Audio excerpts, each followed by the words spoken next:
What's up, guys? It's Big Bear 77 back at you with a real quick video, and it's Tuesday. So you know how I start these videos off. It's time for another story time. That's right, guys. We're gonna move on with another story time.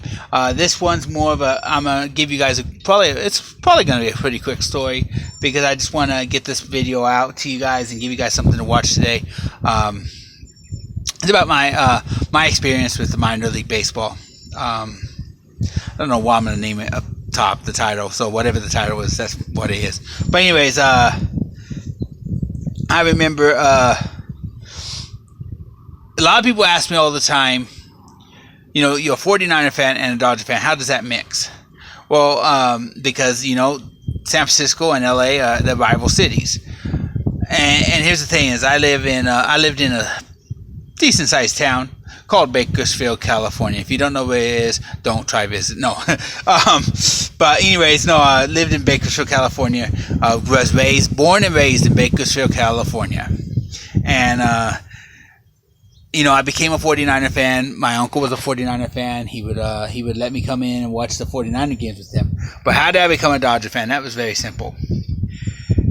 In our town, we had a baseball team, a minor league baseball team.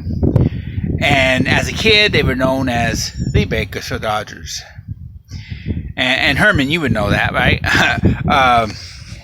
We're from the same town, by the way, folks, if you didn't know that. We know each other real good outside of this YouTube world. But I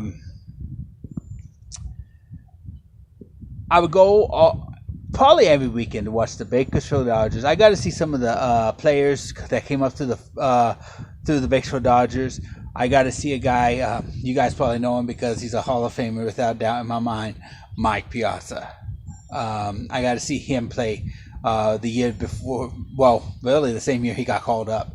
Had a Mike Piazza autograph ball, lost it in a flood a long time ago. But then I met other baseball players that have gone on to have decent major league careers or good major league careers.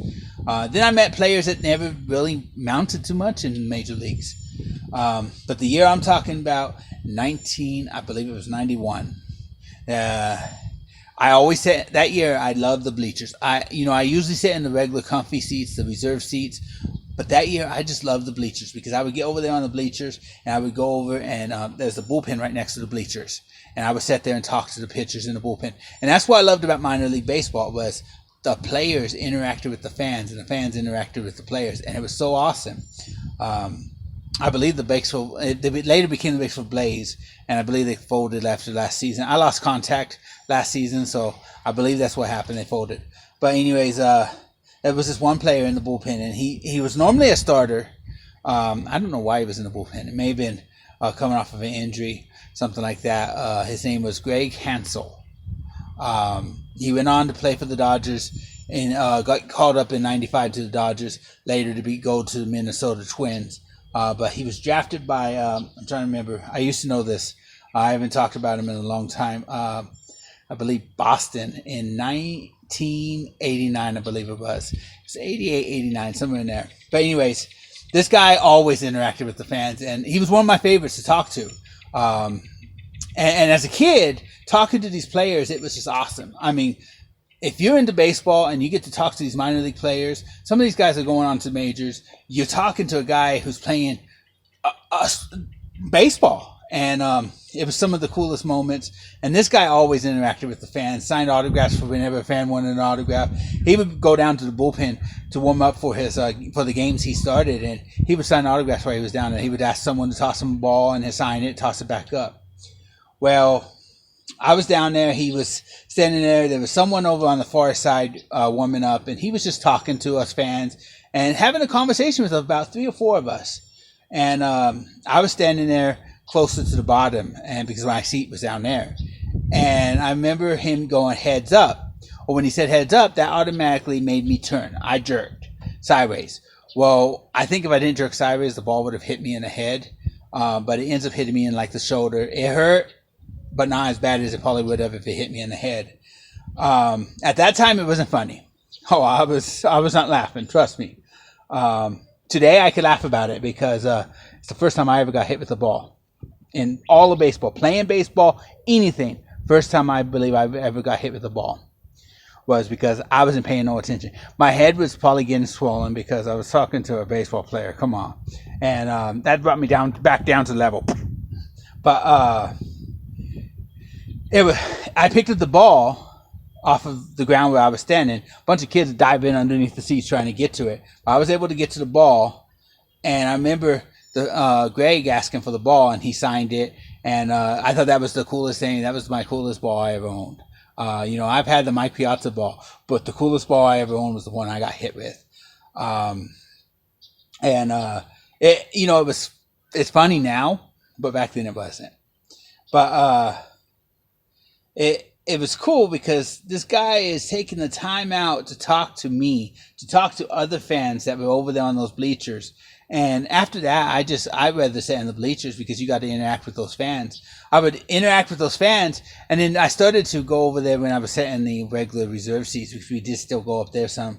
I would sneak over there to the bleachers just to interact with the pitchers, and then they would interact with you when they're going into the dugout. It was so cool because you got to talk to guys that end up going on playing Major League Baseball.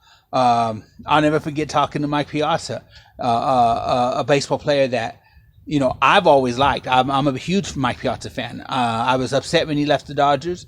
I'm glad that he's going into Hall of Fame or ran into Hall of Fame and all that.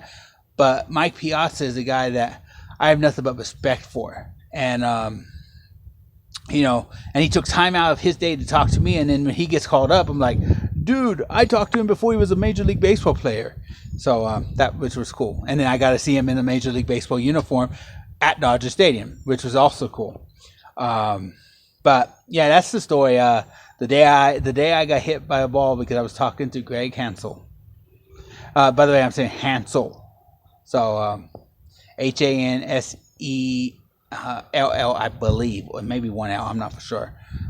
No, I think it's two L's. But anyways, it was a cool moment, fun time at the ballpark. But yeah, at the time wasn't having it being hit with the ball.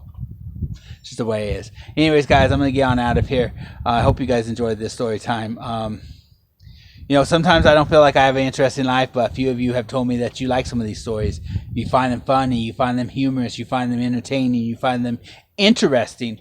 So, as long as I could seem to be entertaining one or two of you, I'll be happy with it. So, anyways, I'm going to get on out of here. It's pretty hot out here. I'm going to get on inside. So, yeah, everything's down in the link below. Hit that subscribe button if you like what you watch. If you don't know if you like what you watch, go check some of the old videos. One of my favorites, and I highly recommend it, was the encouragement videos. Go check them out. They're one of my favorite to record.